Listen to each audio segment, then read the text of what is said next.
Ini mungkin banyak banget tuh dari kalian yang tersinggung yang kerja, "Oh gue merasa gue sukses kok kerja di Big Four consulting firm," gitu kan. "Gue dengan jas gue rapi, gaji 30 juta," gitu. Pertanyaan gue itu sukses dari mana? Sukses kayak gitu tuh menurut gue bullshit gitu. Karena mungkin kalian bangga dengan jas keren kalian ya kan dapat BMW dari kantor seri 3. Nggak ada kerennya kok. Gue pernah kok lihat Jablay di Pelihara Gadun tuh dapat BMW seri 3. Jadi nothing special. CEO TikTok apakah bukan profesi yang membanggakan? Banyak sekali berseliweran yang mengatakan bahwa menjadi karyawan, menukar waktu dengan uang bukanlah profesi yang membanggakan. Saya akan menyebutkan banyak profesi yang menukar waktu dengan uang dan membanggakan. Lionel Messi, pemain sepak bola, Cristiano Ronaldo, pemain bulu tangkis, Marcus Kevin, bahkan presiden, wakil presiden, menteri, dan lain sebagainya. Bayangkan kalau Anda jadi itu semua, apakah tidak boleh bangga?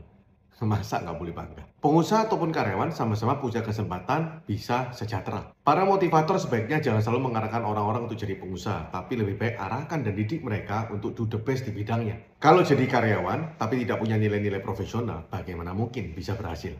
Kalau jadi pengusaha, tapi tidak punya nilai-nilai kedisiplinan karyawan, juga bagaimana bisa berhasil? Dan ingat, pengusaha bisa bangkrut, karyawan kecil kemungkinan. Karyawan jauh lebih aman.